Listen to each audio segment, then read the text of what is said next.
Yeah, let's wait till, if you don't mind, I will have to walk you through the sort of explain how you shoot you. Are you all right doing that? I don't know. Okay.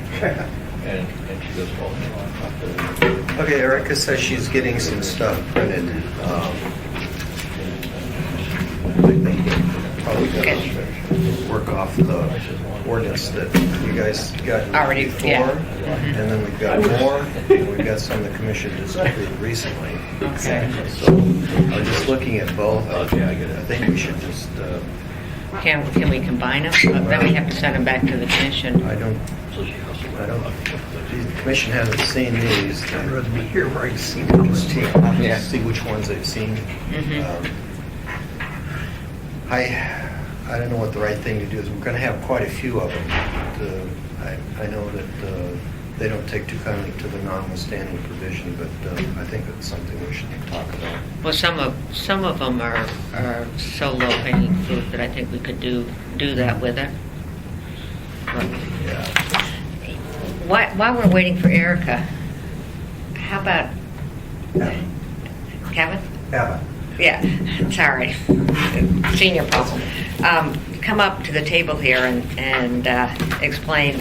I asked the home builders to, you know, because we got to keep moving on this stuff, to sort of come and talk about some issues they're beginning to have, whether it's stuff that we should be. And why don't you've got 4 copies of these? Yeah. And just explain.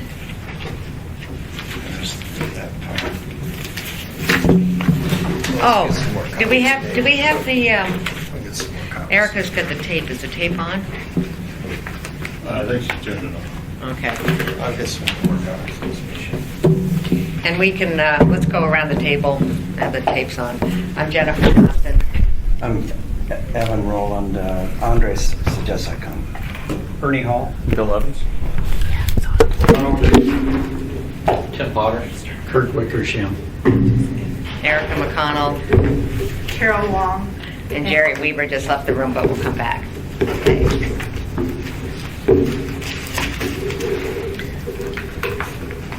So, Okay. Andres said that they were just kind of looking for some suggestions for a few little changes to make sure we don't lose our affordable housing.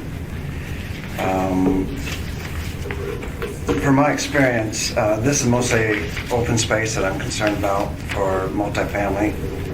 And I've just completed my 2 condo projects, both 18 units each, townhouse style on 1.5 acres.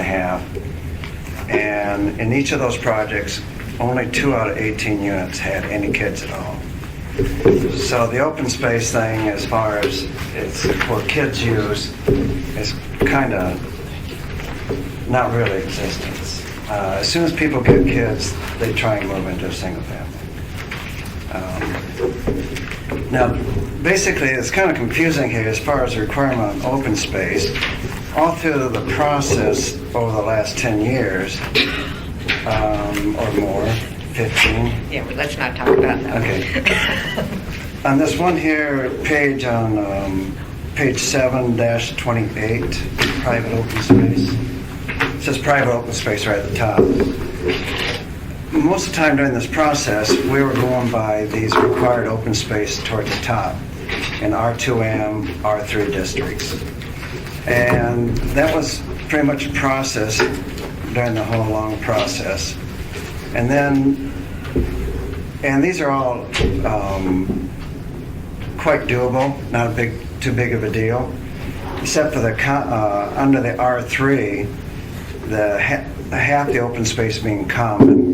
For a townhouse style, that kind of defeats what the townhouse style is the last hope for something that resembles a single family home.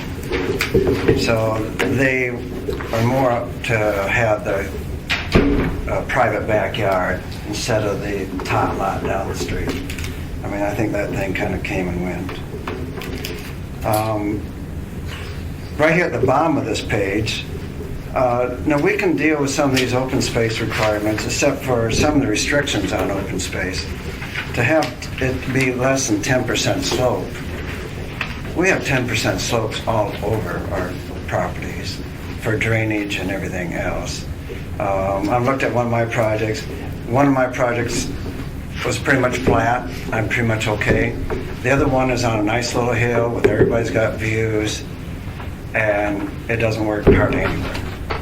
10% slopes. So if you get a nice project with some character, it's going to cost you a mint, you know, because you're going to lose. The other thing here, the last sentence on the bottom of the page here, it says, areas to the left in the natural states shouldn't be required to be less than 10% slope. So if we got a chunk of woods we're going to leave there, we're going to have to plow down all the trees, grade it out to make it qualify as open space. According to this, as far as I can see right here, it might be someplace else, it might be different. So the natural state aren't exempt from the 10% slope requirement? Well, I didn't see it anywhere. There might be. It might be in 10% some. slope limitation only applies in setback areas. So if your open space isn't in a setback area, it can be more sloped. Say that again? So the 10% limitation only applies in setback areas. So if your open space isn't in a setback area, it can be more sloped. Okay. The setback areas are okay. We can use that as part as the open space, correct? As long as it meets the dimensional requirement. Right. Okay. That was setbacks with slopes over 10%. Okay, maybe I can get a grip on that. It's a little bit confusing. On the next page, I don't understand why if we put landscaping in, we can't count it as open space. So we got open space there with no trees, but as soon as we plant required trees there, it's not usable or it's no good anymore. You want us to have trees, but then when we plant trees, we can't count it as open space anymore.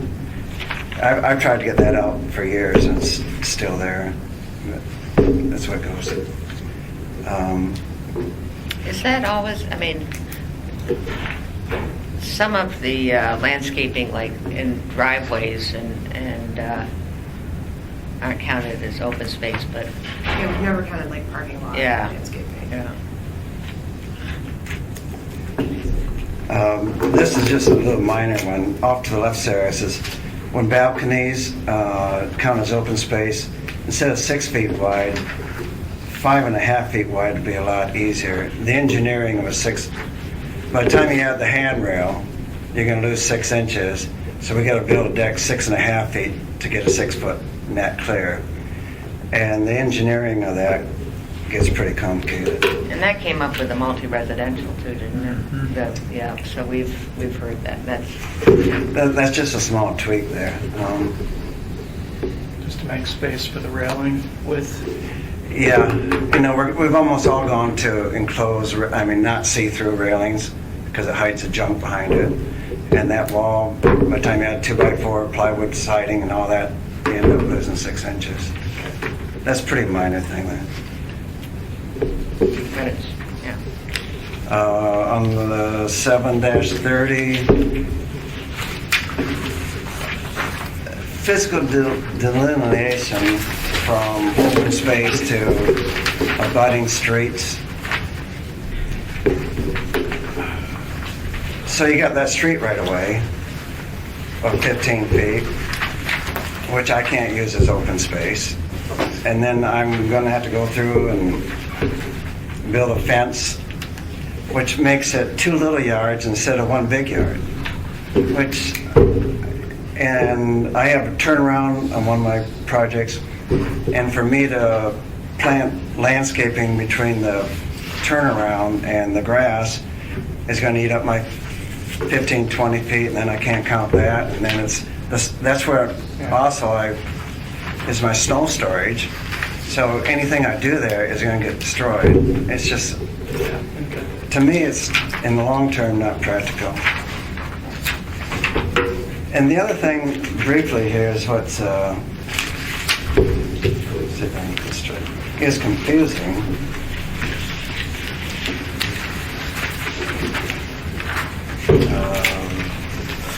On page 7-130, which is the multi-buildings on one lot. I got that big line on the side there. Okay, so we have this open space requirements on page 7-28, which is 480 square feet per unit. But then we also have this minimum standards here of 30%. Now, so there's a big difference. On one of my projects of 18 units, 400 square feet times 18 is like 3,200 square feet, and the 30% ends up being 18,000 square feet. I mean, so like, and this last multi-buildings on single lot, that came in towards the very end of all this. That chapter was always there, but we let it go at the very end, threw in 30%. So it goes from 3,500 to 18,000. So, I mean, that's kind of, and tell you the truth, we can actually maybe live with that 30% if you take away some of these slope and dimensions and all that stuff requirements. But 30% is like, And that's one of the things. It's a little tough. Isn't it? Yeah. it's a big, I mean, during that whole process for years, Yeah. So that's on the chopping block. okay, for years I was always going by this. Yeah. 480 square feet per unit. Yeah. Then at the last minute, oh no, it's 1,000.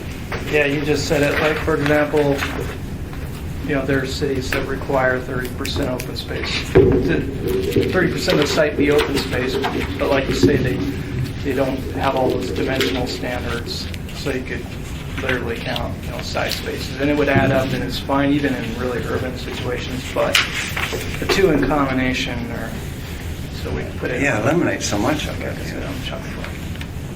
And these are just some really quite small changes. Yeah. And you'll see that some of these, and because we're kind of getting late started, some of this we have started to address. Oh, have you? Okay. Yeah. And Evan, some of these are already in play. I mean, if you find more, just bring them to us. yeah. In Oh, fact, okay. if Good. how many copies do we have of this, the working Did we document? not give him one? Yeah, because both of them, and I'm sorry to sort of be confusing with the meeting, and I was waiting for Erica to get here, and maybe before we go through with this, and if you folks can stay for us going through with this, because I think we'll see how much of this can apply to what you've brought, but give Kirk here 5 minutes to present. He's got another issue. I think some of you are familiar with it, but the other assembly members haven't heard it. And so why don't you do that now, and then, so you don't have to sit through all of this. Thank you. I've got. Thank you, Madam Chair. I'm Kirk Wickersham, and some of you are familiar with this, but in 2006 I bought a fourplex that was built in 1984 that the exterior has not been changed since then. It's been financed, refinanced, sold, resold many times over, but last year when I tried to refinance it, the appraiser suggested that I get a zoning letter, which I did, and it came back that it was an illegal non-conforming use. In the letter, now that killed the refinancing, that killed any possibility of a sale to somebody who's using financing. It basically, I think, kills the building permit. In the letter, the only option that I was given was the opportunity to comply, which would mean picking a family, one of my neighbors, evicting them, boarding up the front door. Subsequently, the planning staff has suggested a variance, and I've thought about that, and I want to tell you what I see as the implications of that. First of all, the cost is almost $3,800. Second of all, it is a discretionary decision, and I have to pay for a as-built survey, even though I'm not seeking to do anything. The second thing is the risk. This is a discretionary decision. It could be denied, or it could have conditions put on it that would also be difficult. The third thing is simply appropriateness. If I were the only person in Anchorage that had this problem, maybe a variance would fix it. But there are lots of these cases. And so this is not just one person's problem. And it's a problem with the code rather than a problem with land use or with the landowner. And the last problem is that when you get a letter like this, yeah, it stigmatizes your property. You don't have a viable option, and so you kind of start operating under the radar. And when I first started talking to people about this, I was frankly afraid to say, oh yeah, I'm one of the examples that I know about, simply because, I don't want to sit here and say, oh yeah, I'm operating illegally here with a building that hasn't changed in 31 years. Accordingly, I have drafted a proposed ordinance that basically, the basic idea of this is that if the owner has done nothing wrong, has not created or expanded this illegal use, where the property conforms to the 2020 plan and there's no problem with the neighborhood, and where the muni has been assessing and collecting taxes on this, in my case, for 31 years, and it's not just isolated to a couple of people. This is a problem with the code, and it should be corrected in the code, not through a bunch of ad hoc decisions through the variance process. And that's the solution that I think is appropriate from a public policy standpoint. The fourth point that I've got here is the possibility of reconsidering the letter that said that I was illegal. Apparently my property would have been grandfathered if there had been a building permit on file. There's apparently not. Either there was a building permit and the file has been lost, in which case I should have been grandfathered. The other is the possibility that there wasn't a permit, even though the city had actual knowledge of this when it was under construction in 1984. And I've attached the evidence from the city files that shows that. So either way, this is kind of the negligence of the city rather than the negligence of a landowner or occupant, a tenant of the building. And so I guess that, I could go away if the letter got changed. It doesn't address everybody else out there in the same situation. It doesn't make the issue go away, it just kind of makes me go away. So, I could live with that. Of course I could, I would like to do that. But I think that the best thing to do is to amend the code. So, Jerry, when you've had cases like this come before, the permit thing is probably the biggest aspect of it, whether there was a permit or there wasn't a permit. Do you as a director have some wiggle room as far as waiving any fees? Or so it's just still filing for a variance, doing the Fees are set by as-built? the Assembly. I have no authority to waive fees. The thing you need to look at in this document that he gave you is that on this, the only thing that could be dug up, and I think you provided this document, is this foundation plot plan. Says foundation only. The very first note says it shall be the responsibility of the building or owner to verify that the building location upon meets all the subdivision covenants and zoning ordinances. What happened here is a fourplex was built and the property only has sufficient square footage for 3. It's very close to 4. We couldn't confirm or not confirm whether building permit was issued. I think Kurt was the 3rd property owner. We get maybe a half a dozen of these a year. People either bring them into compliance or apply for variance. We process the variances. In this particular case, that's my suggestion. I would not rescind the letter that we gave you. The letter is accurate. That if you did choose to move forward with some kind of amnesty ordinance, there are lots of circumstances with all these cases that, in my opinion, it would perpetuate the problem of structures being built without a building permit.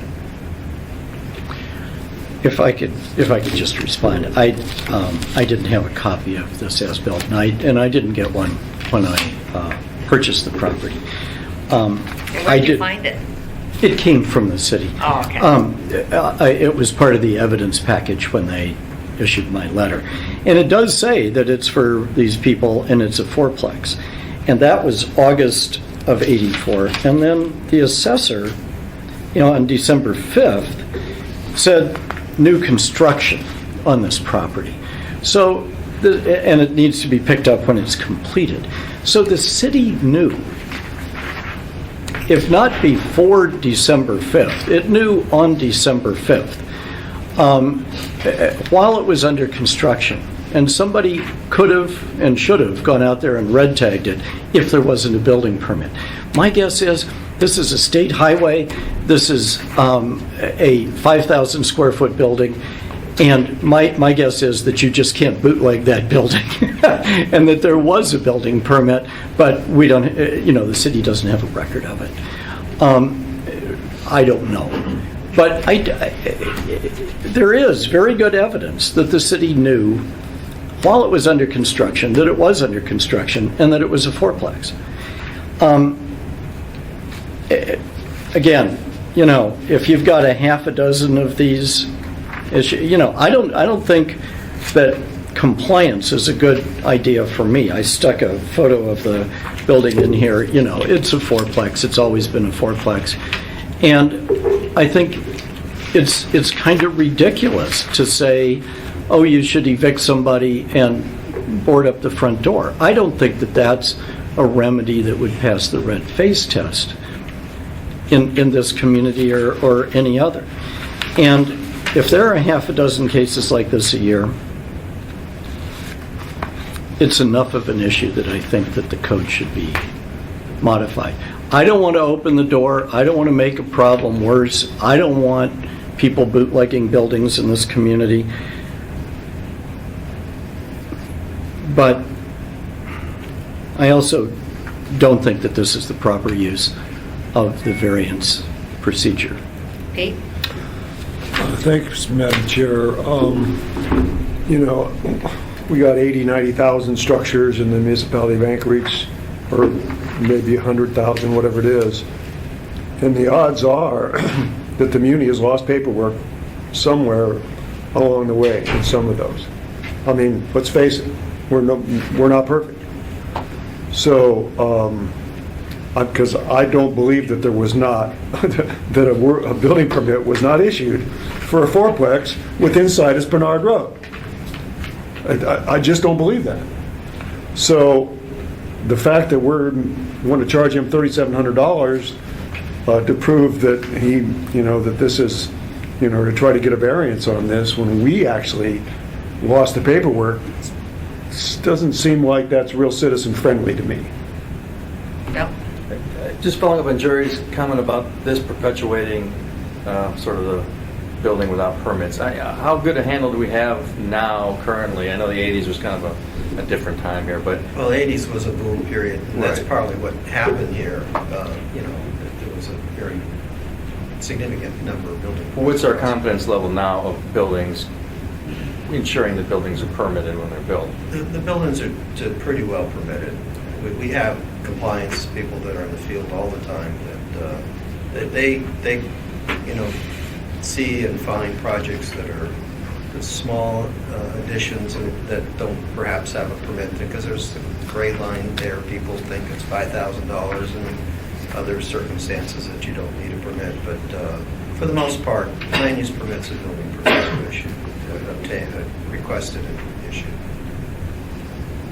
Erica? I just wanted to comment that the assessor's office doesn't and shouldn't have the responsibility for either knowing or enforcing Title 21. And I mean, with all due respect to Mr. Wickersham, the city is a large entity, so just because one department may have had knowledge of a situation doesn't necessarily. The assessor is required by state statute to assess the property as it existed January the 1st, and that's what they did. And there was not obviously coordination. The assessor didn't call up the building department and say, hey, what's up here with kind of a structure here? Today, they have linkages to our building permits, so there's a much closer coordination today than there was in the past. I assume everybody would agree that, you know, this fourplex has been there for 30-some years, that it's not a sensible solution to make it to a threeplex at this point. But, and so the more sensible solution is to just recognize legally that it's, you know, out of compliance with the zoning codes. And I know I've talked to Kirk about, you know, the variant, because to me it screams variance. It's basically, that's what a variance is. Your building is just not in compliance with the surrounding code. It's just a question of what's fair to the property owner as far as the cost associated with that process. We did discuss, I did put on the record in front of the chair of the assembly and the vice chair that it's a reasonable request for the variance. It's a small square footage number in relation to what's there, considering the circumstances in the case. It's a variance that should be processed. Process, but at what cost to the, I mean, does he have to get an as-built? Does he have to provide $3,500 or whatever it is to get a variance? There may be other issues out there that we're unaware of. There may be setback issues. Who knows? Because this is only for the foundation. We're not sure that this actually was as-built with the structure itself, so I have no idea.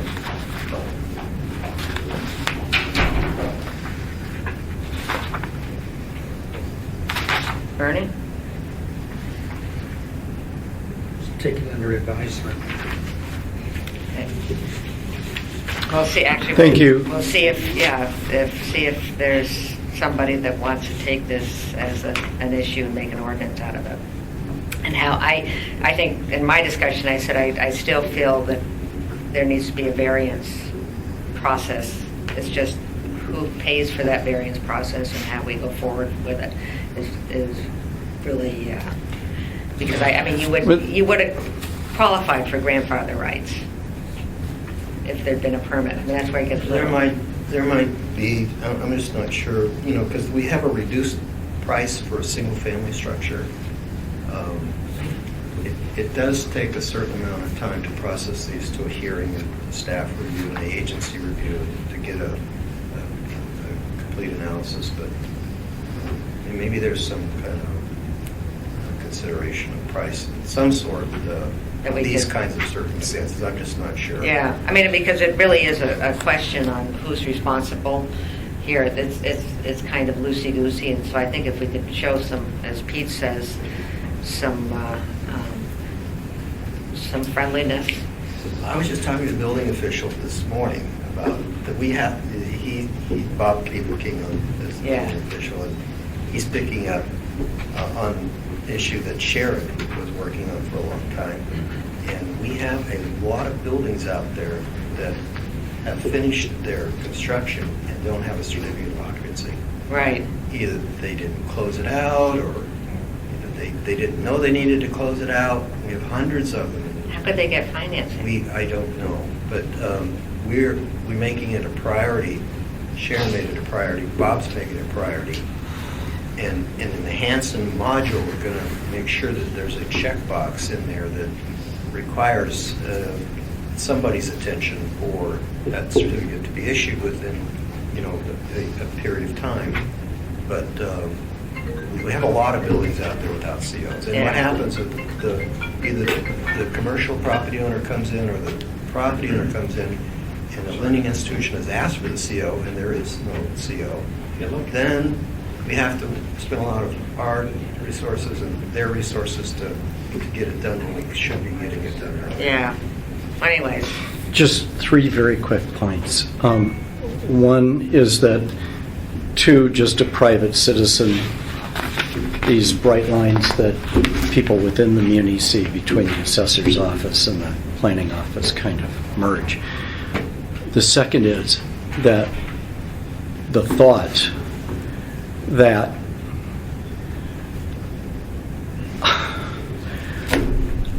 this opens the door to, as you said, oh, there could be other things out there. There could be a setback.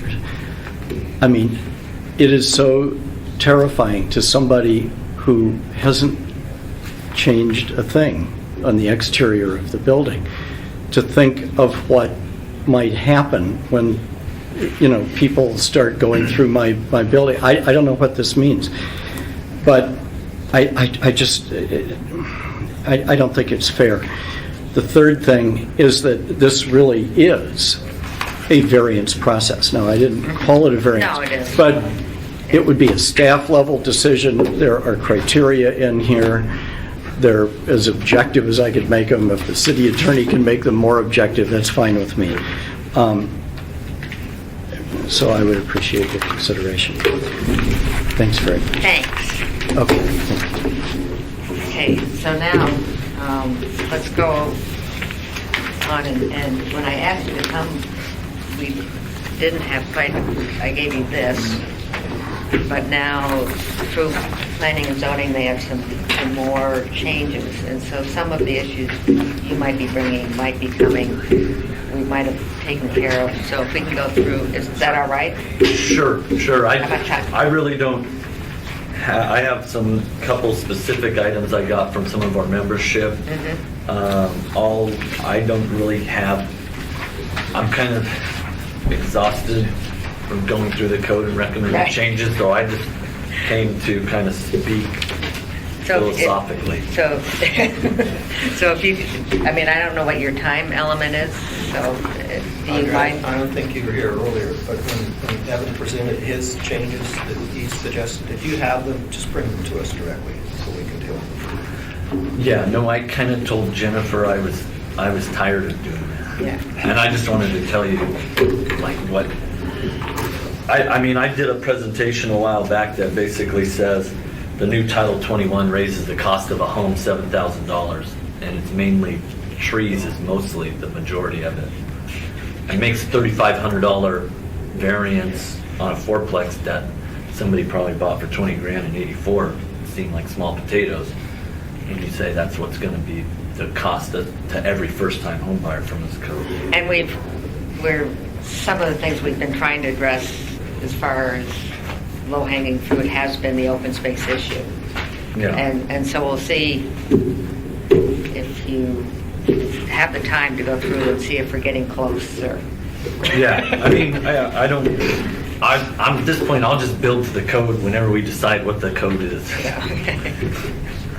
Okay, Erica, do you want to walk us through? Sure, and I think Todd and I are going to tag team. First of all, I do want to apologize for being late. We were printing at the last second, and the printer always takes longer than we think it's going to take.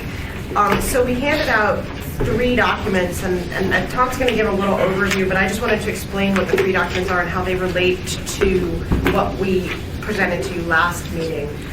There's a draft ordinance, and then there's 2 attachments, and the attachments are amendments. The first attachment A, Exhibit A, is amendments to the open space section, and attachment or Exhibit B is amendments to the residential design standards. And there were so many of them that it seemed easier to do it in the kind of code section with colors, so that you can see it as a whole rather than doing it through the ordinance format. So the ordinance, from the ordinance that I presented last month, we throw that away or keep it for your notes or whatever, but the things that were either open space or multifamily, we put into the attachments. The things that were not are in this, but there's other stuff. And there's also some stuff that we've never talked about that really aren't related to multifamily design standards that other people have brought to us and said, these changes need to be made, so I've lumped it all together. If you want me to separate it out, that's fine. No, I just wanted to get going. Trying to keep things moving. Yeah. Yeah. So, Tom, do you want to kind of give a little overview, and then maybe I'll walk through more specifically? Sure.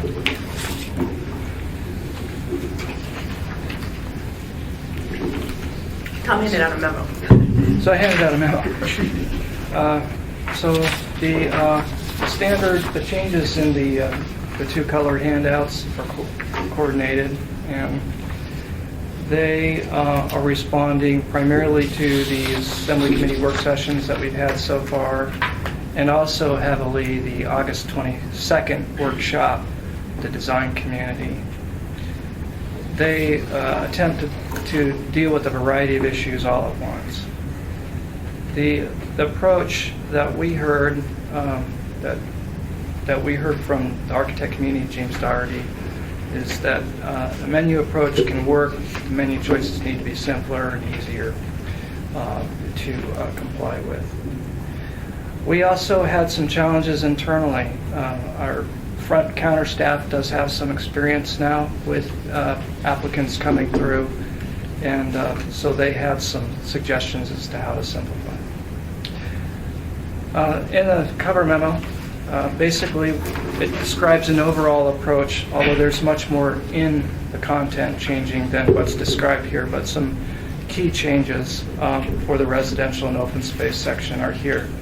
The last part, number 3 at the bottom, continues to emphasize our approach in making the proposed changes, in that there's about 5 major areas that we're attempting to retain our consistency with and our integrity as we go about making changes. And key among those being number 4, or the second to last bullet, the costs and problems that we've been hearing about, but also retaining consistency with the community objectives. In the residential section, primarily we're doing several things. Some of the things that were standards before are now becoming additional menu choices in the 3 main menus. Within the menus and the standards, we are looking to simplify and shorten. And so you will see a lot of dimensional requirements, the 8-foot balcony or this. Some of those go away. A few we've retained in order to be able to administer this. For example, we'll get into it. So those are much simpler. We're no longer recommending to require storage or building articulation. Those are taken away. Building articulation becomes a menu choice, and it also becomes easier and simpler to comply with. It counts as double if the applicant meets certain dimensional standards. In other words, it becomes a choice, and the applicant may be able to get double credit for it. And that happens to several standards. We heard a lot on August 22nd, and we've gotten the sense through reviews that many of the designers and architects that really know what they're doing couldn't figure out exactly what we were trying to achieve with these objectives. We heard pretty loudly on August 22nd, and given some of these meetings, that they just want to know what they're being asked to do and why this standard exists. And so there are some changes to intent statements. The intent of those changes in the purpose and intent statements. Purpose and intent statements are just there to explain, provide the rationale, help people understand what the standards are about, the read are about. So we're trying to clarify those relative to what the standards are. So you'll see some changes to intent statements. Trying to explain, why are they recommending this? And lastly, we're recommending to simplify the standards organization overall. So at some point during the Title 21 rewrite process, we broke out multifamily and townhouse. And it seemed like a good idea at the time. However, what the front counter folks are experiencing is that it's confusing and redundant to break the two. Some applicants and even staff, and even me once, forgot that the townhouse section exists, and we're applying the multifamily standards to the townhouse. But some multifamily buildings are very close to design in townhouse buildings. In fact, there's a development on 32nd and Spenard townhouses. We really couldn't figure out almost couldn't figure out which one it was, and the standards were often very different. And it was what we found is this recommends basically simplifying it to one section, and we believe we've taken 19 subsections between the two down to how many? 10? It may not look simple yet because it has all the track changes, but Right. if you want, we can show it to you what it looks like clean. So in doing that, we did several things. For example, the townhouse had a really prescriptive entry weight requirement, and the multifamily didn't. And the multifamily was suggesting more design elements, where the townhouse was requiring 4 things. So we put those together, turned for the townhouse 2 of its requirements into menu choices, and combined the 2. So, because I think you've heard from the community and from this committee, prescriptiveness is not necessarily what we want either as far as design. So you've been looking at that also, right? Yeah. Because, I mean, we don't want the whole town of Anchorage looking the same. Yeah, and that was a concern we heard with some of the minimum dimensional requirements, that we didn't want cookie cutter. Ernie? Out of curiosity, Tom, with what you've been going through about people having a hard time understanding, when the user's guide is done, is that going to help move us through a lot of those issues where you're able to go to the user's guide and get some of the confusion, if there's any left? Let's hope we get it all out. Oh, yeah, that's the intent. And you know, we've seen in other communities, they have very nicely illustrated, photographed explanations of what these things mean. And here's a good example. And here's what we're trying to avoid. And once that kind of thing is available, much of the angst goes away. What we have done in here, we've added several illustrations. One of which, for example, kind of illustrates, parts of the building elevation are exempt from this or that standard, and here's why. And so there is a little bit more in already, but user's guide will. The intent is we've got about 20 pages started on the user's guide now. It's been a push in the last week and a half or so. The illustrations will come after we get through doing all this. There's no resource to do the illustrations at this point. They're going to be there. 3 more things. No, sorry. Just wanted to- So we've eliminated some site plan review requirements when someone's getting a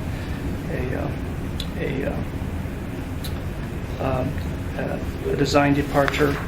And then lastly, in the open space section, you see that through some testing and review of previous tests, we recommended some reducing the area requirements. Out of curiosity, coming back to what Evan said about trees doesn't qualify as open space, can you explain that to me? Yeah, so one of the amendments we are proposing does bring back some credit for when the open space is abutting site perimeter landscaping, and so that there is some recognition that the two together are beneficial. The site perimeter landscaping and the parking lot landscaping, to some degree, the private open space requirements, at least the area being required, is really focused on usable space, where you really want people to be in there, or design it for people to be in there, and that wasn't always consistent with the design and function of a landscaping bed, where you have the mulch and the trees, and you don't want people walking through the shrubs, and so.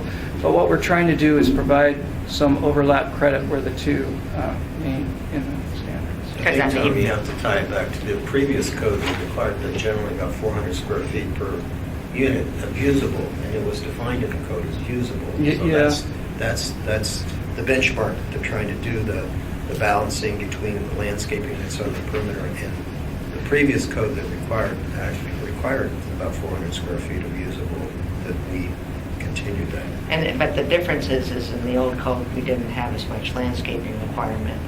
So, it's been and Was so the that's old why code we've all been pushing. Common open space too? Only typically in PUDs, every multifamily development required about 400 square feet of usable open space. And that, in the standards, landscaping standards, approval standards haven't changed that much, because there's you still have your arterial landscaping requirements, your separation between other district requirements. They haven't changed that much. We changed within the driveway. I mean, we did, There is a Yeah. little increase, in especially for the townhouses and then, yeah. No, but we that's did. been stripped out now. So I Yeah. think you're going to see that we're kind of back to the amount of square footage that was required with the old code for usable open space. Lower. Lower? Yeah. Okay, Yeah, the lower. area requirement is less than the old code. Is there the possibility of sort of a menu option when we're talking about open space, usable open space, for the situation like Evan was talking about, where we're at a townhouse and the design is really for people to have as close to the single-family home ideal, so that it's not common space, but everybody's got a backyard or something? Is that a possibility? that We've unit. we've actually, and we'll talk about, we've made a change that. So talks about why don't we, that. Yeah. why don't we go through Yeah, this? okay. So I'm going to talk about the ordinance first, and I'm going to try to go through it really quickly, because I think the open space and the multifamily standards are going to be what are a lot more interesting. In the R2M, the R3, and the R2M and the R3, we heard about, do you want to talk about this one, Tom? Yep. So there was a requirement in the townhouse section, as it was adopted, that allowed only so many units in a row. And the idea behind that was to keep the building dimensions from becoming way out of line with the intended bulk of the district. It did make sense in some cases, because if they're two-story units, basically what the architects suggested at that meeting was convert it to a dimensional maximum and convert this to a dimensional maximum. And so what this R2M, R3, and the R4 on the second page is taking what in the R2M was a maximum of 6 units in a row and converting that to a dimensional maximum that really only mainly applies to 3-story buildings. And then in the R3 and R4, it was limiting townhouse row units to no more than 10 units in a row and converting those to dimensional maximums. In other words, maximum length and feet. Yeah, what do you got? Tom, I got a question for you. In line 43, are you required to do at least 15 units per acre? No, that's just a purpose statement. It's not a minimum density requirement. It's just a purpose statement for the overall district. Moving to a distance rather than a number of units makes sense to me. Okay, in the R4A, we've increased the by right floor area ratio from 1 to 1.5. So that's before you have to start using the bonuses to get additional floor area. And we took out a specific provision in the bonus for ambient daylight for residences, and it just, there's a daylight plane provision, and we just left it with the normal daylight plane restriction in Chapter 6. Is that right, Tom? Yeah. Yeah, That okay. simplifies it. Section 2 came about because Bass Pro Shops in the Glen Square Mall wants to do boat repair and some boat repair and sales on a lot that's away from their main store. And the way the new code is set up, it separates boats and vehicles into different categories, and it wouldn't allow boat sales, boat repair in the B3 district. But we recognize that we do have some existing establishments today that do boat, and these are Right. small boats. So what we put in was an allowance for small boats, so boats that are less than 30 feet in length and/or less than 12,000 pounds. And the 30-foot boats that I was looking at on the Bass Pro site, and I don't think Bass Pro sells anything longer than 30 feet. I couldn't find that on their website. We're talking, 2,000 pounds. I mean, we're not talking Yeah. anywhere close to 12,000 pounds. So it allows basically small boat parts and supplies, sales, and repair in areas where you can do vehicle storage. And these are situations where you're going to be able to put it through a garage door just like a vehicle, like a car, so it's not that different. On the next page, page 4, there was an issue in the old code about security wire, barbed wire on self-storage facilities, and we went back and looked at the Assembly's floor amendments that were done in, I want to say 2004, 2005, when the self-storage ordinance was put in, and it was very clear from that information, I'd be happy to provide that to you, that the intent of the Assembly was that if razor wire, security wire is provided, that it be inverted inside the fence. And so we were trying to bring that clarity back to the code because it got confused by the floor amendments. And then we'll at some point talk about pointing moose scoring fences too. We left that out purposely. Yep. Leave it alone. I keep. Just leave it alone. Leave it alone. In section 4, we made 2 changes in chapter 6, which is the dimensional standards. One is relating to height. There is a height transition requirement which says that commercial developments and developments in the R4 and the R4A district that are within 200 feet of a residential district have to comply with this. There's a daylight plane angle, and this is to provide sunlight on these protected, or allow daylight to these protected lots, so that you can't put up a 20-story building 10 feet from the lot line next to single family that would completely shade them. But we found that, especially on a side lot line, it can have an impact on the development. So we put in a provision to say that on a side lot line, on one side lot line, you can have up to, it's hard to explain, but basically the angle can reduce the height below the maximum height of the protected district. So if your protected district, your residential district next door, has a height of 35 feet, the angle that you end up being limited to on the site you're developing can cut you off lower than 35 feet at close to the lot line. So we're basically saying, at the setback line. So we're basically saying you get the same height as the protected district along that side lot line.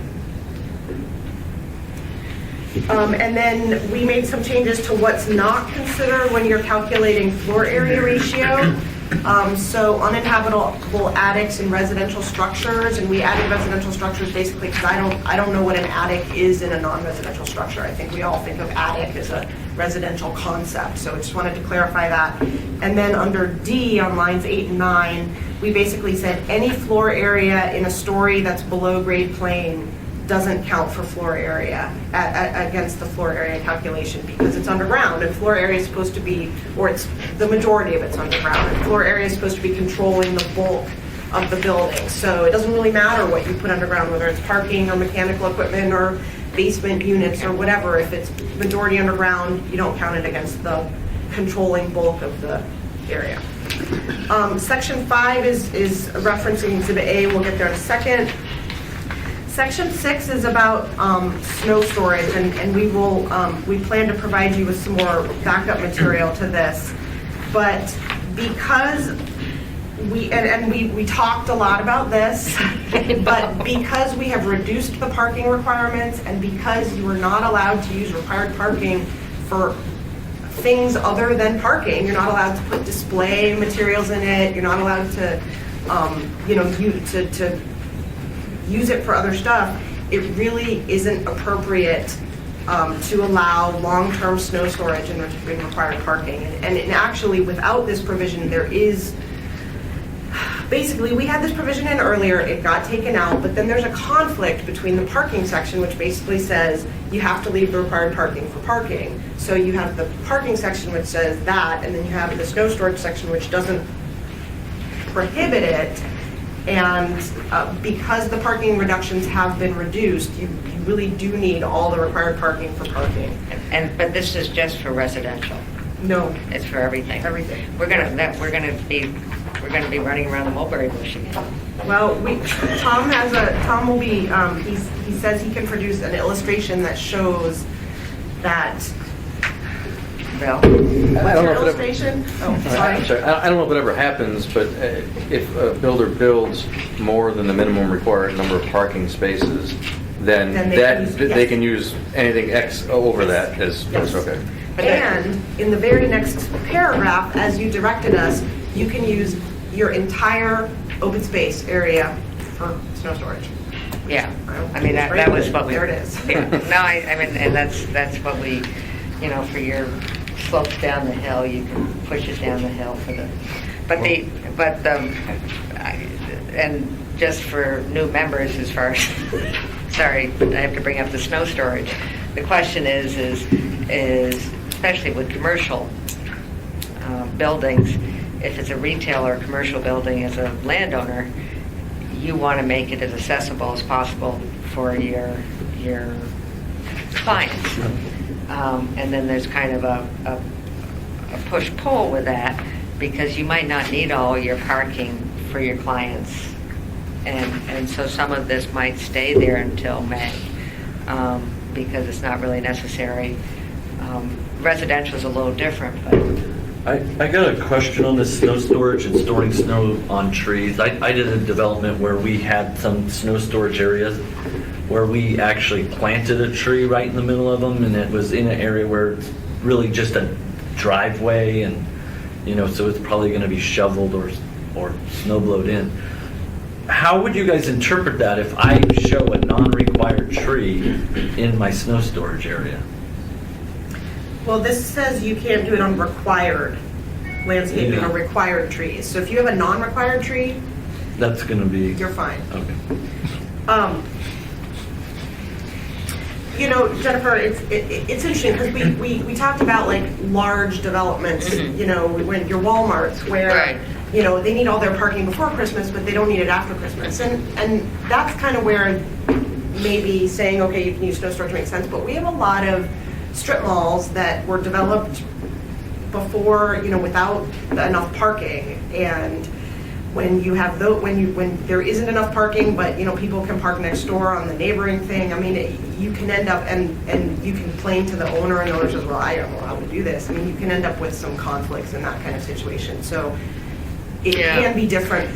I don't know, I see more of a conflict large between development. residential and commercial than I do in that case. I mean, it's residential, it makes sense to me, because especially for high-density apartments.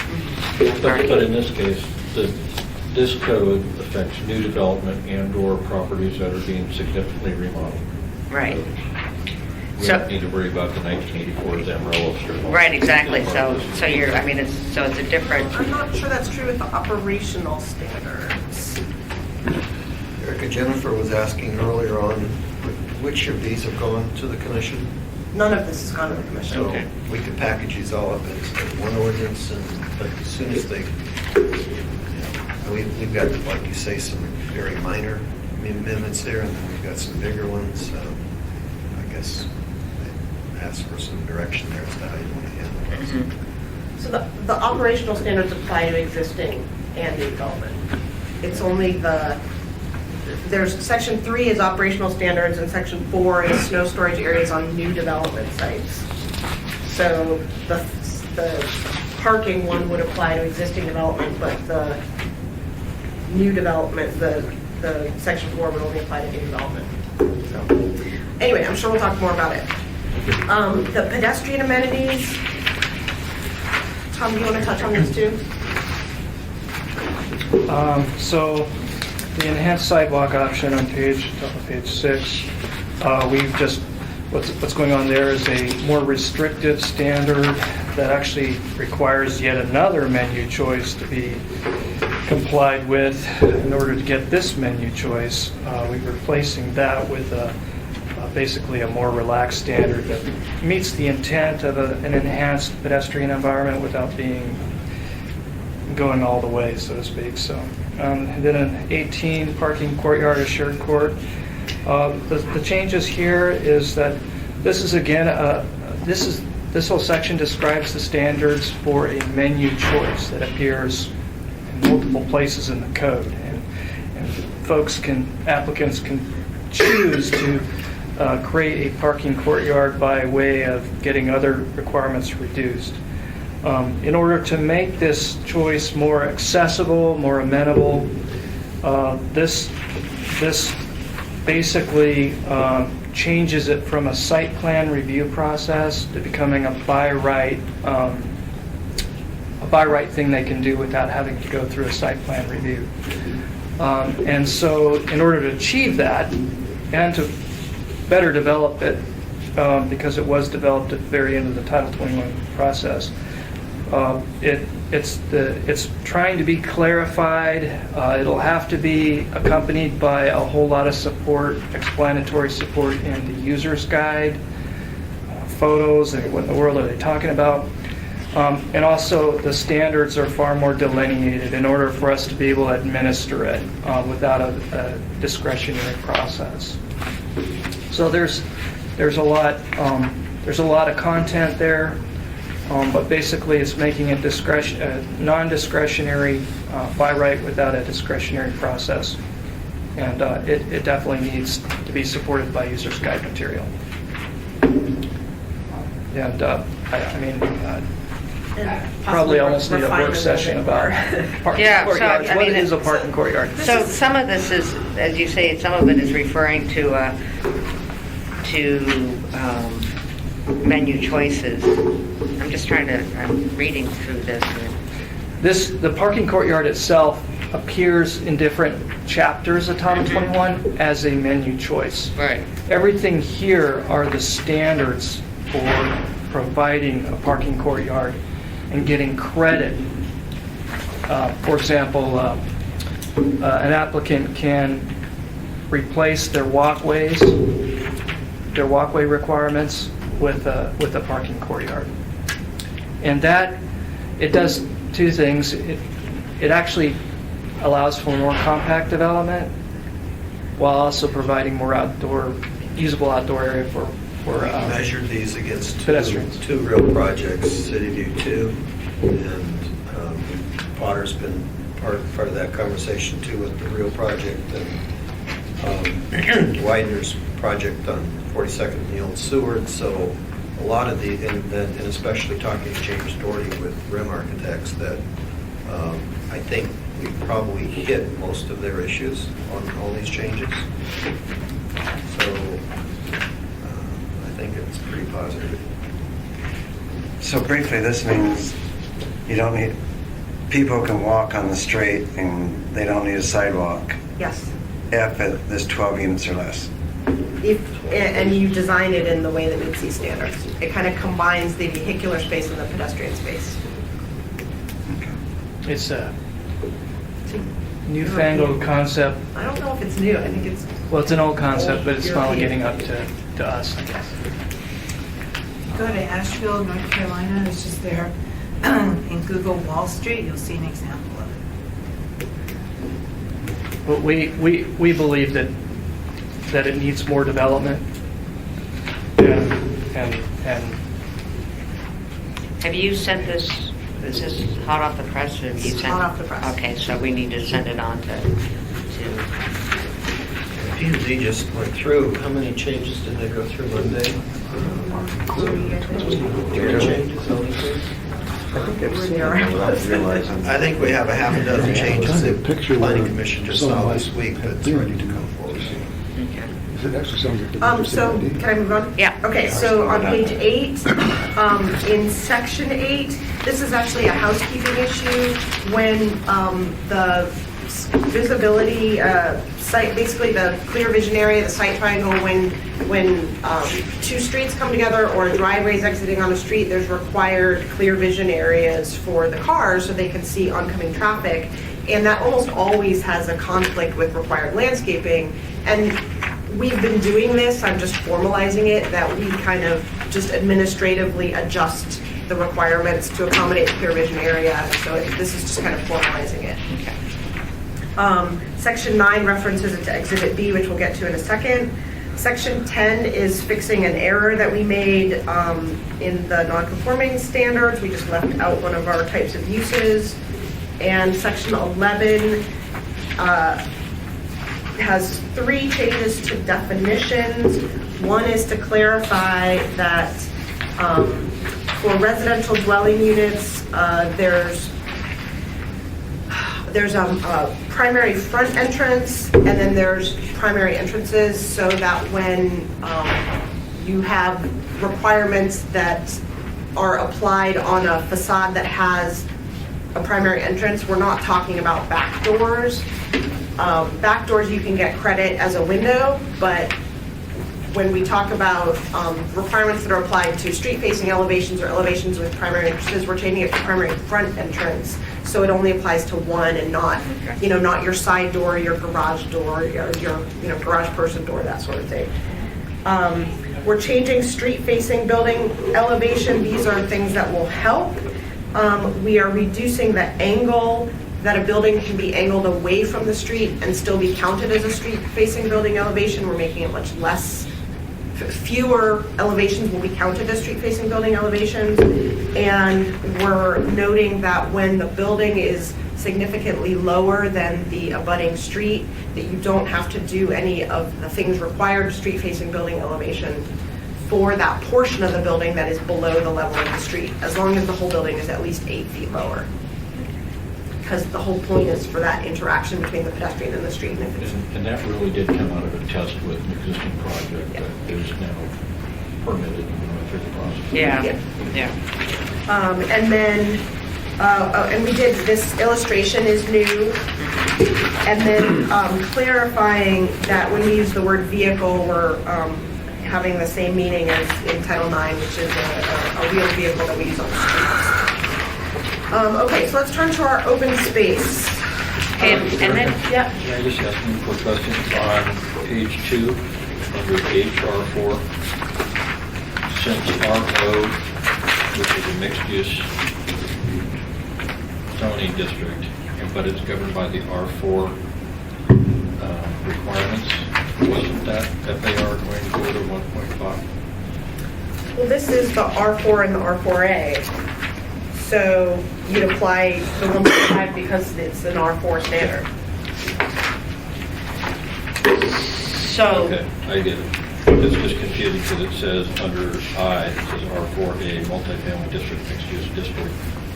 And then it goes down to district specific standards. Yeah, there's a provision in the R4 that references you to this. Okay. All right, that's good. so none of this has gone to planning and zoning. Correct. Is that right? None of this. So it would be our intent that it gets introduced. So do you want me to do that right now, or do you want a couple days to look at it, or? A lot of this stuff we've been discussing, of course, you know the area that I'm going to walk at, the snow storage, but other than that, do any of you have any problem of getting this on track and out the door and onto planning and zoning? No. Then let's Okay. do that. So we'll repackage that into one ordinance. And did we, in the past, did we do this as Title 21 committee, or did we do it by the chair? I can't remember how we did these things. Probably by the committee. Yeah, maybe it should be by the committee, just then it has done its thing. All right. Okay, private open space. As Tom mentioned, we added language about the purpose and intent to clarify what the intent is for this section. And then in B1, this is where we've said that townhouse-style structures can have their open space provided either as individual private open space or common private open space with the exception that in the multiple structures on a site section, there is common open space required. So when you have 3 or more structures, you end up starting to kick in needing to provide some common open space. So are we getting closer? Well, in the townhouse style development, that's harder to do. You can take a look at the amount suggested, what is that, back in the other handout, it's on page 7-18 at the bottom. So the 7-18 is, the bottom is in the multiple structures on one lot section. So it kicks in this requirement that a certain percent of the private open space be common private open space. So yeah. we're back to the way, for that particular type of development where you have at least 3 different residential structures, at least half of the open space, half of the required open space has to be common, and then half of that, which is a quarter of your required open space, has to be contiguous up, and we added up to a maximum of 3,000 square feet. So what's the intent of requiring common space? Like, I guess I look at a project where I might have, common driveway and then units, and basically all the open space is what I would break out as kind of private backyard, and then wouldn't really be able to comply with the common open space without running a line right across, shortening the backs of all the yards to. Once a development gets larger, there was one years ago on Muldoon, where it's almost, the development was literally almost the size of a neighborhood. And the development, each unit had its own little backyard area, but there was no common play space. Yeah. Well, the owner of the mobile home park next door had a problem with all the kids from that development running over and playing in his swing sets for his development. And the whole idea is, when it gets to be where it's like a lot of units together, it's almost starting to function as a community or neighborhood.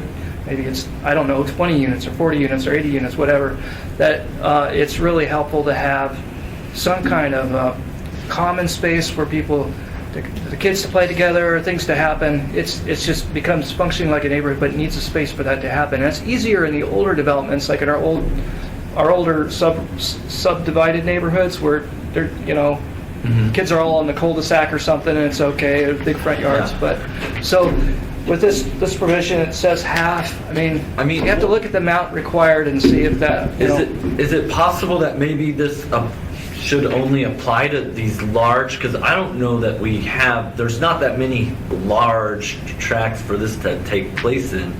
And I guess where I see it being a problem for me is when I buy a small piece of property where maybe I'm going to have a common driveway and 8 units. But you can put those 8 units in 3 buildings? Because this only starts to apply when you have 3 separate structures. It could be where I do, 4 duplexes on one lot. I mean, that would be a pretty small project that this would apply to, and then. Yeah, so I think you have one on Lake Otis where there's 5 buildings, Yeah, 6 buildings and 18 design units. court, and so it would probably be subject to this. Just thinking out loud. And Now, is this half this open space? Is that 450 square feet per unit, or is this? Well, let's run through those numbers then. Yeah. So we did reduce those. In the R2M, we reduced it from 480 to 400. In the R3, from 400 to 280. And in the R4 and R4A and the commercial districts where you might have residential development, from 120 down to 100. And keep in mind, if you meet the not very difficult incentive for high quality open spaces, which is on the last page, you can reduce your entire requirement by 25%. So you have the potential to get down to, in the R4 and the R4A, 75 square feet per unit. in the R3, 210 square feet. And 210 is, that's a significant drop from 400. What was the reduction for again? For high, so if you turn to the last page, number 5, the total open space area requirement may be reduced by 25% if the largest common open space area meets these requirements. Has an average, less than average 5% slope, is well drained and not wetlands, has a minimum, we might have to look at the dimensions, especially, we'll have to compare the dimensions with, we'll take a second look at the dimensions, but, is a significant size and receives sunlight from the majority of the open space for at least 4 hours per day between the spring and the fall equinox. Which is, between March and September. What? No, I'm just saying I hope that it does. We get it. Yeah. Right. So, It's a new one to the Title 21. That I get it. But so this allows, if your largest common open space meets this, then you get to reduce the entire requirement by 25%. the thing is, I'm going back to Andre's situation, and I think like with Cook Inlet Housing too, you'd have this where you have multiple, it's not quite a community, and it's a smaller lot, and this kicks in, and so having the common open space doesn't make sense to that kind of development. Like for me personally, most of my projects, I try to provide more common private open space. And so I wonder if there's a way we can kick in, I mean, instead of dropping the open space, or having, Size, amount, unit. versus, and usually like if I have units and they all have like a backyard, then I try to keep that as private open space, and then whatever maybe a common area along the street frontage I would call a common open space, but I just don't know if it would be half. So. and the other thing, I think we keep talking about this, is you have the public open space, do you get credit for that? I mean, if you have a case where you're putting in 8 duplexes or triplexes that's right next to a school, or within Chester Creek Trail, or something like that, there should, I would think there should be some credit for. We looked into that, and in fact, we discussed this even during the process several times. And some of the things, some of the clarity that got lost from the old code to the new code about what private open space is supposed to be, that Jerry was referring to, usable yard, we're trying to put back into the intent statement of the private open space about what it really is and what it's there for. What we found is that it serves its own completely distinct function for a development, and that's completely different from a nearby school. And the amount that we're requiring is really not. It's really geared towards actual usable yard that is for the residents of that development, available to them at all times. That's Right. under their sense of purport. And that part, that's all clear. What I'm saying is your argument for common open space, which is a community versus a private backyard that you're having your barbecue. And what you're trying to do with that common open space is develop a sense of community of some sort, or it's an open, if this is a development that is mainly kid-based, is for them to play in. But as you say, a lot of your multi-residentials don't have very many kids. But I'm just saying that common open space concept and that community can equally be met by a schoolyard, or by Chester Creek Trail, or by, I think we had this discussion 3 or 4 years ago, I don't know. But I'm just still thinking that we have to consider it when we're looking at this stuff. On the grand scale, I absolutely agree with you. I just don't think at this level that we're at right now, struggling to get through the rewrite and its implementation, that we can throw, because that one as simple as it seems, has some error on several sides of it.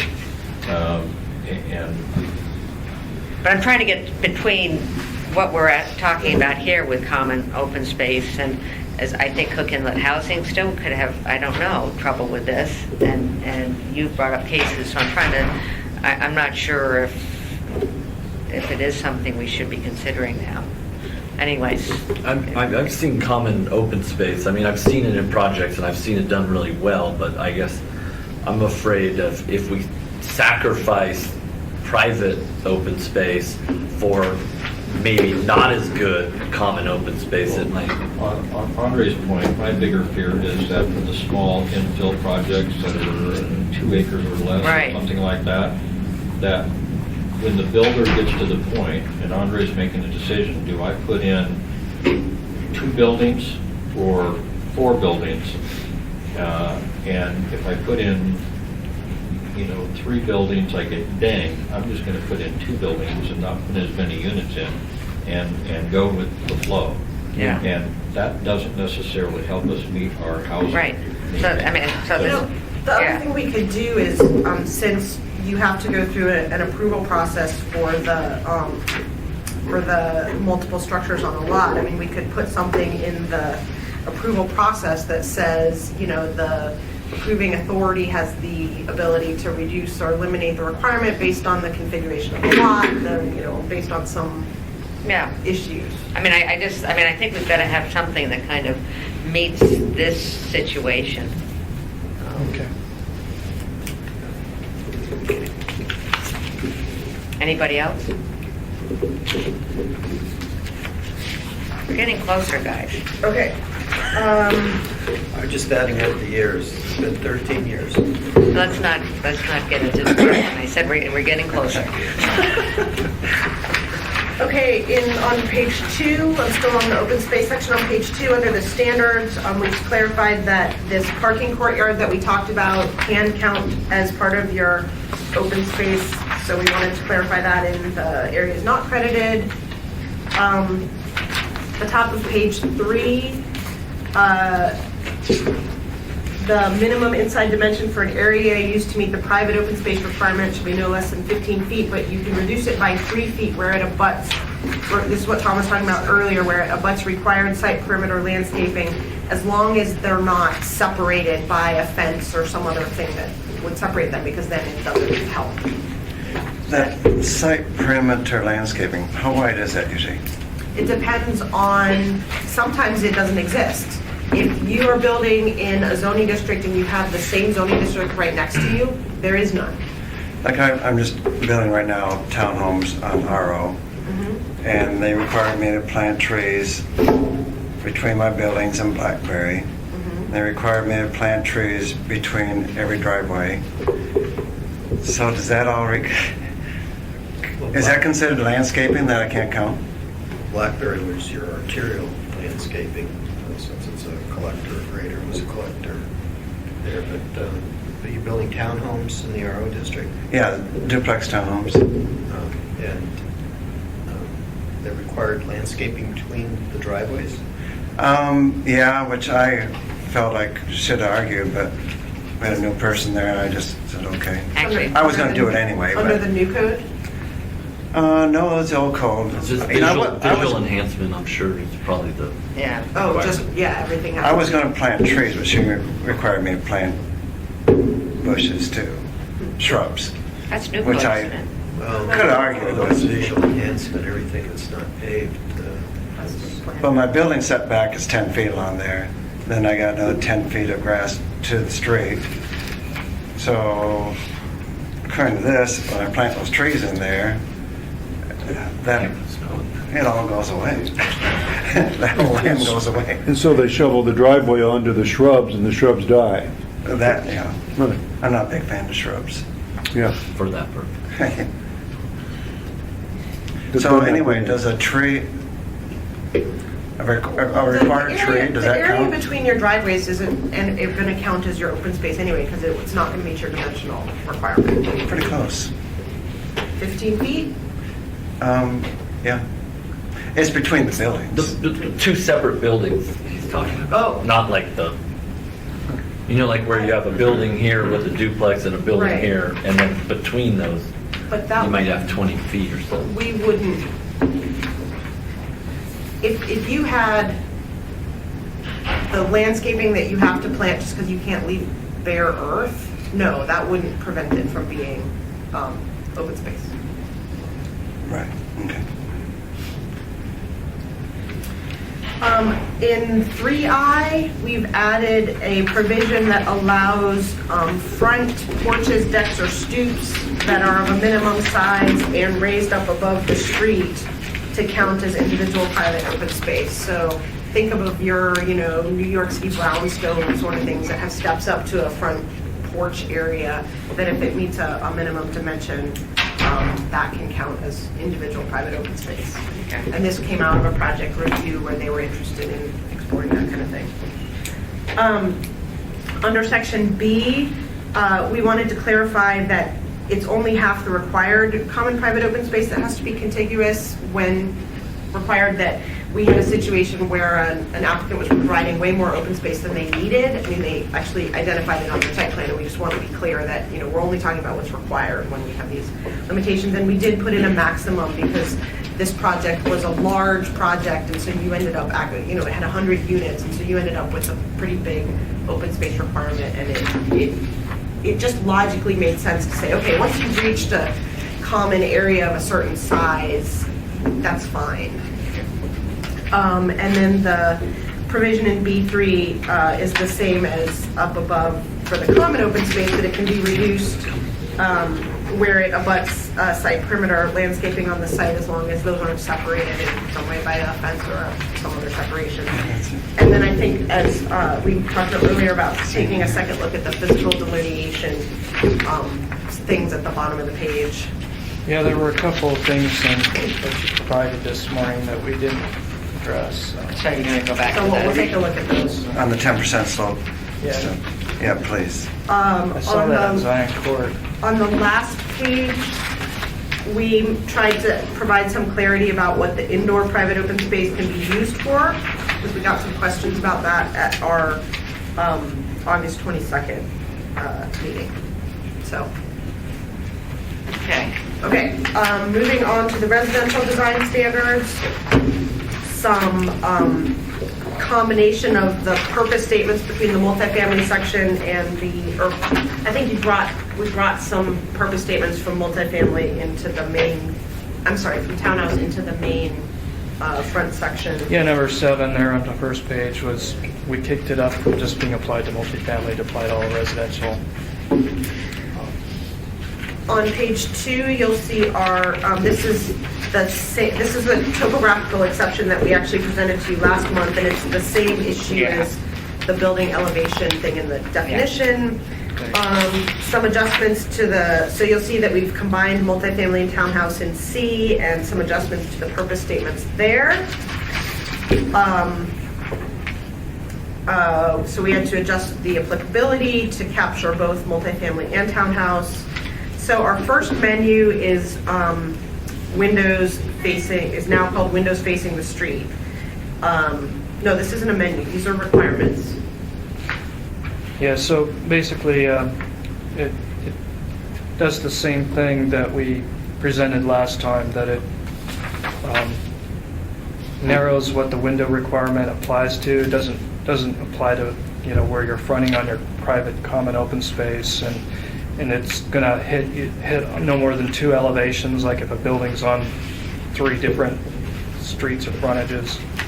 And then the item B is new and illustration new. That's just to clarify that there are parts of that building elevation that are exempt from this, and so, for example, the roof surfaces and other items, they don't get counted. So it's just a clarification that you don't have to include the roof areas.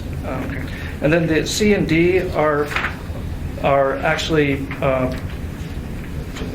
They're moved. they're moved from another section, and again, previously they were getting these exceptions required going to a separate review process. Now they're by right. So this illustration on page 3 is new, and the illustration on page 4 is new, and that that addresses building spacing, which hasn't changed. Section 5 is about pedestrian access, and it basically says you have to provide it as in the transportation connectivity section, but you have these 2 exceptions. And so here's where your parking courtyard comes in, or that if you have individual driveways, you can use those to connect to the street. So here's our first menu, building and site orientation menu.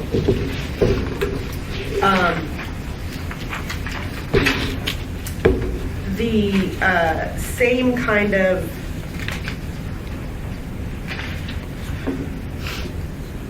sorry, I have to read this again. Look at that, just overall, adding menu choices and reducing the standards and others to make it more flexible in general.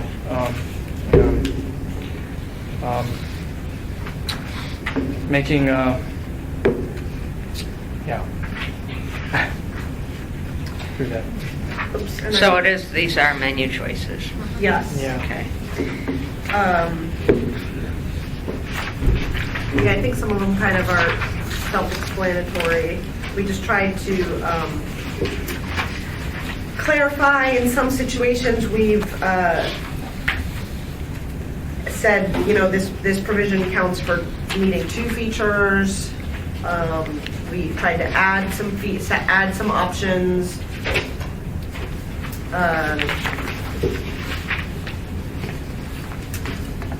I'm not sure how much detail you want me to go Yeah, into. we can So, yeah, you read guys some of can it. read. Yeah. So the next section is the building articulation menu. As Tom stated, articulation is no longer a requirement. It used to say that if you had a wall that was 42 feet or longer, then you had to select a modulation choice. You no longer have to do that. So you have kind of 2 articulation options. One is A, wall articulation. The other one is B, overall building modulation. So those are just choices.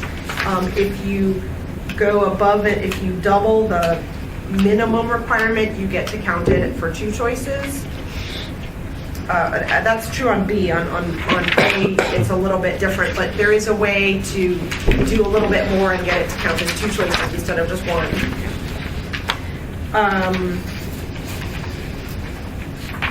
So basically, the other ones are the same as the previous menu, where we've tried to make them a little simpler, perhaps relaxed a little bit.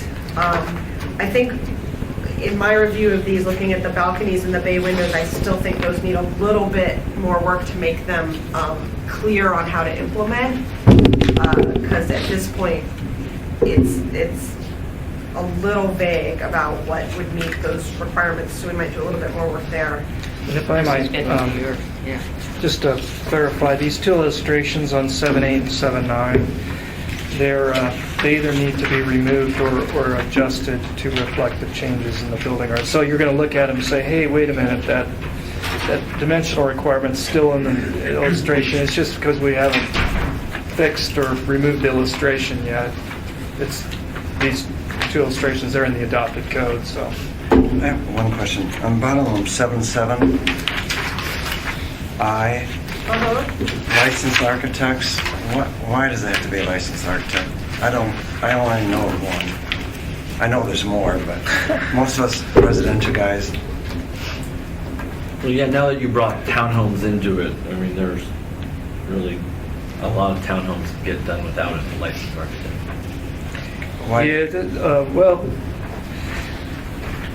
If I want to we do all the work, but then I want to vary a little bit, so I got to go pay some guy a couple $1,000. I think you should include licensed architect and designers in there. And designers, or designer. the other thing Please. about this is design innovation credits already allowed, so you could take away 1I and it doesn't take anything away from anybody, because the design innovation credit applies to all the menus, and anyone can already propose a design innovation credit, right?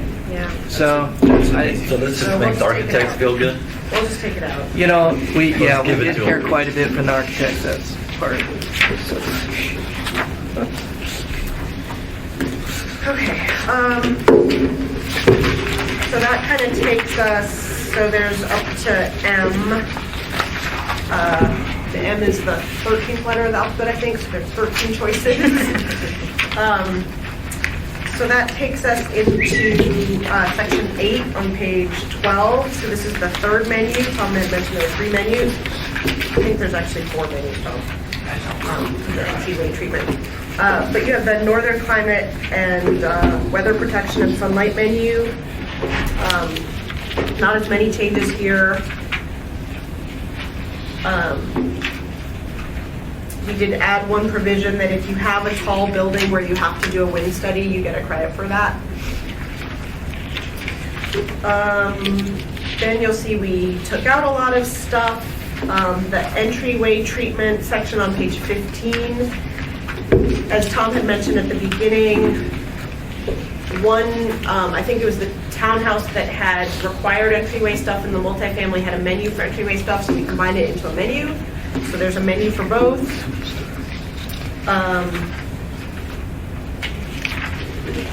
Just think of that, saving the cost of printing. It'll take a couple pages out, that'll be good. Front-facing garages are the same, the landscaping, we've tried to clarify, we know there was some confusion on how this landscaping section was being interpreted, so we tried to add some clarification to that. I have a Yeah. question. Can we go back to the wind study? You said something about they need to do a wind study if their building is a certain height.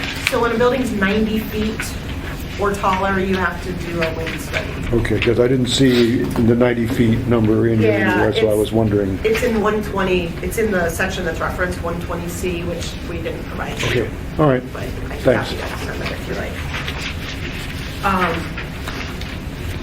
And then we move into the site design section where we get to the multiple structures on a lot.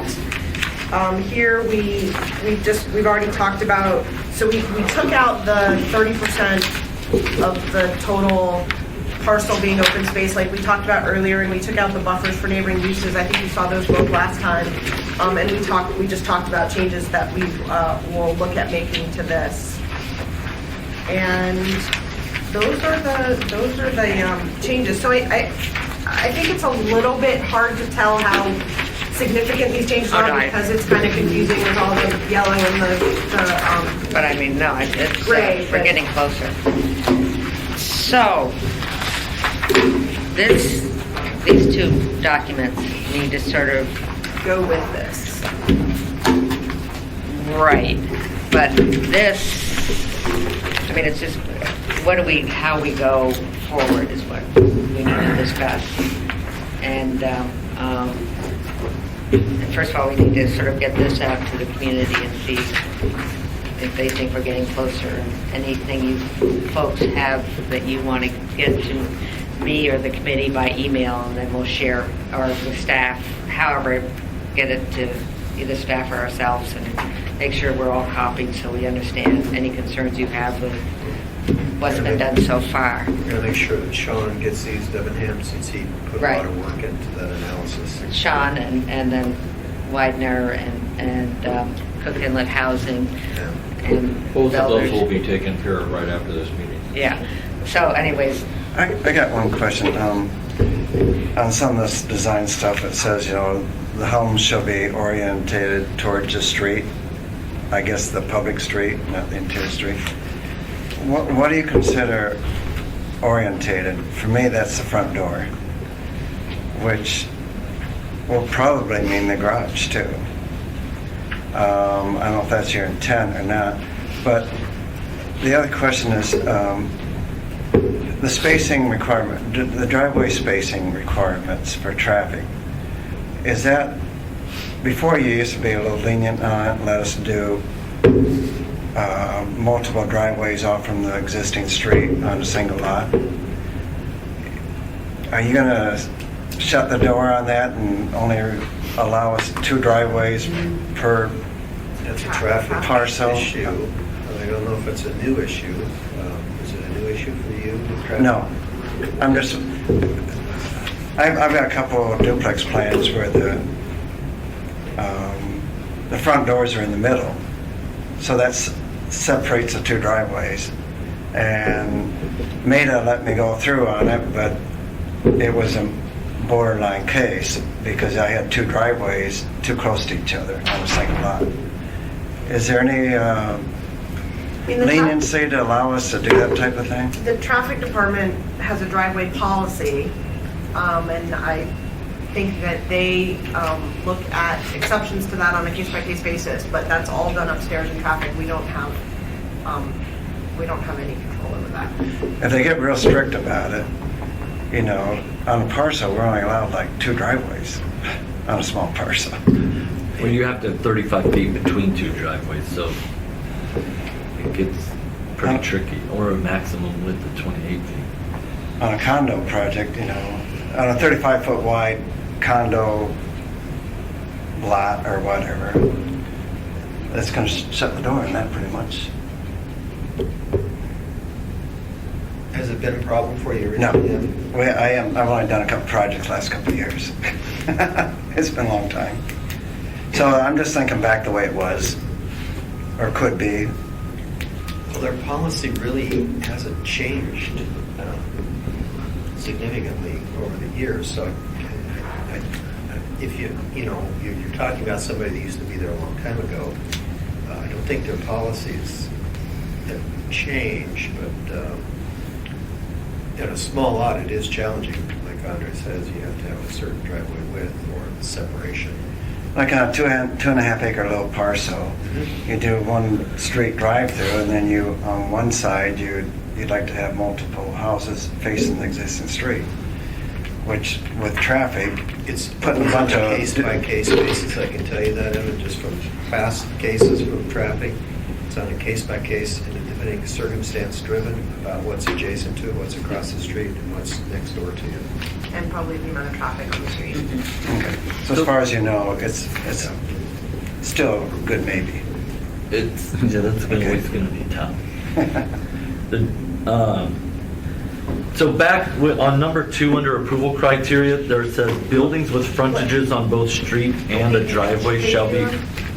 718. Okay. It says buildings with frontages on both street and a driveway shall be oriented towards the street. And, I understand that. I've tried to design projects like that. And I guess I see that applying just fine and dandy to maybe an apartment building, but when it comes to townhouse development, if you have a driveway and a street, then the driveway must mean your garage is over here.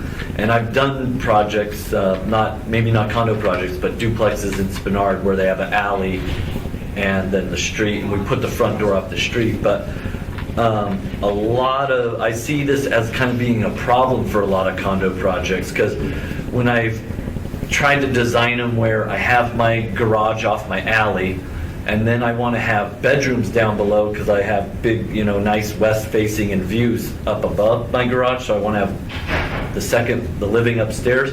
And then I try to put an entryway, because I'm assuming that's what you mean, oriented towards the street. I try to put an entryway through there. It just doesn't work with 2 bedrooms there, or the bedrooms would become like, 7.5 by 11 feet long, just really skinny. I've tried to do this, but it just doesn't work always for townhomes. And so I think that could be, a kind of a hiccup for townhome developments in that situation. And that's the sentence I was referring to. Sometimes the driveway issue is spacing 35 feet apart is pretty much impossible. So that's... That's a traffic thing, and it's just always been an issue. The driveway policy doesn't match what's built in this town, but street maintenance won't give up. Oh, one thing when you're looking at this, because how does it affect doing townhouses that are basically duplexes versus 5 or 6 townhouses, the efficiency of building and the density. If you can, give us some feedback if we're getting closer on that also, so that we don't just have all these lots made with duplexes versus having, maybe we'd have a fourplex again. Well, I mean, a lot of the duplexes you see around town are, I have people that want to build fourplexes every day, but the way the code works is as soon as I go above a duplex, as soon as I go to a triplex, I require a whole different set of parking and driveway requirements. A traffic requires a lighting analysis done by electrical engineer, and then I need a civil drainage plan done by a civil engineer. At which at that point, I did a triplex on Arlene. We end up with this massive driveway, but only one of the units has a driveway access to the road, so they can kind of maneuver on site. He ended up with 2 storm drain manholes, and so I have people coming to me all the time, and I say, if you want to build a triplex, it's going to be about $40,000 worth of stuff that you cannot really put any value on. Or you can build a duplex with extra bedrooms and get your same amount of rents that way. And I don't know, you guys aren't going to solve that problem, but that's kind of the reality of it. It's why you see duplexes. One of the things we hear a lot is, once, like Andre's saying, once you go from duplex to triplex, you have to do all your maneuvering on site. You can't back out onto a public street. And so that massively increases what your parking area, circulation area looks like. And sometimes it's even done in a way that doesn't make sense, where you have like 2 units on a street and 2 units on an alley. And so really it's like a duplex on each side, but it's considered a fourplex. And so, Yeah. I mean, But this section does need some work, I think, because you can't orient all those buildings to the street. I mean, depending on. I've tried, and I made a design, and I said, in the way it ended up, it was like the groceries were gonna have to go through this really long path to get to the living, and intent was that there nope, would be it got some vetoed. fronting to the street, and I don't think it really meant all of them.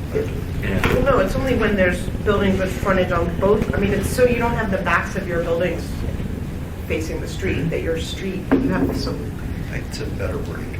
Yeah, I mean, if we just dressed up that side of the building, but to orient, I guess that's, the intent is to make it not ugly, I'm assuming. Well, the other thing is what you're bringing up is you've got conflicting intent, because there's an intent for view shed, there's an intent for sunlight, and then there's an intent for the street. So that could be, the street could be on the north side, and you really want to have your living Yeah. space all I on the mean, south side. yeah, I could have, say, the busy street out here, and maybe my private drive courtyard Whoop Street or whatever, warrant for.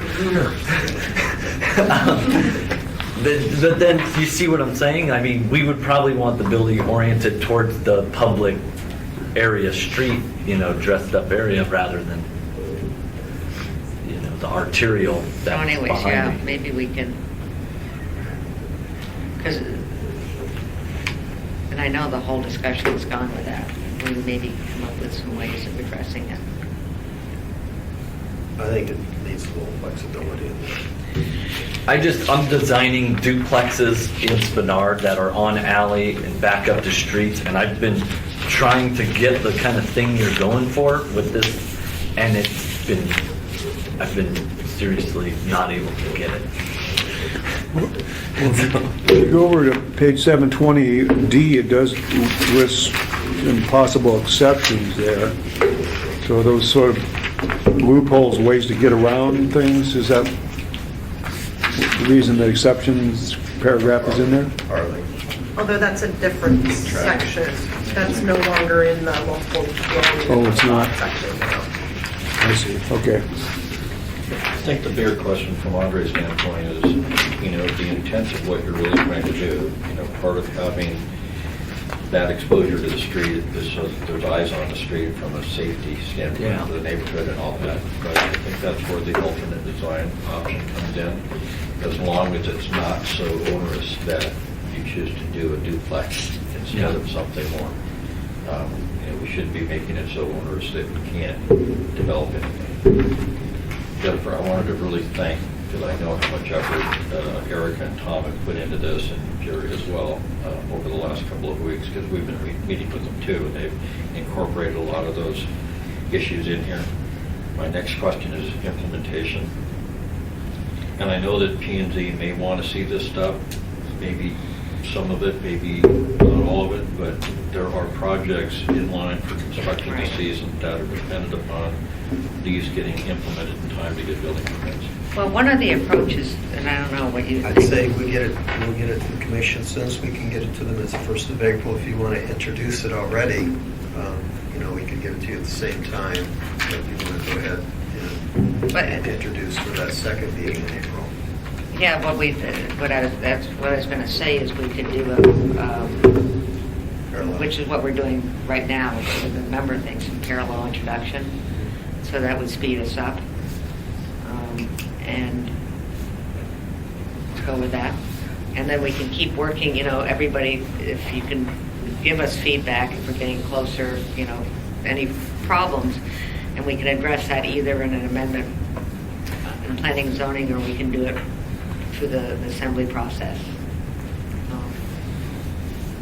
Just a couple of thoughts on it, is that from a timing standpoint, when P&Z acts on something and the action really doesn't take effect until the resolution's done, that usually doesn't happen until the next meeting. So this could actually happen at the first meeting, so that they might be able to have a resolution by a week later rather than 2 or 3 meeting in weeks April. later. Not until their second meeting, simply second meeting in April. It should work out. We should have timing wise. So that's that. The other thing would be to suggest that maybe there be a P&Z member serving on the committee or sitting at these meetings that can be the communicator back and forth and say, these are maybe things that should go on a notwithstanding, and just go right on to the assembly. And Well, we get should done have with done it. that a month ago, Tim, because we're all finished now. Yeah, Yeah. and we did have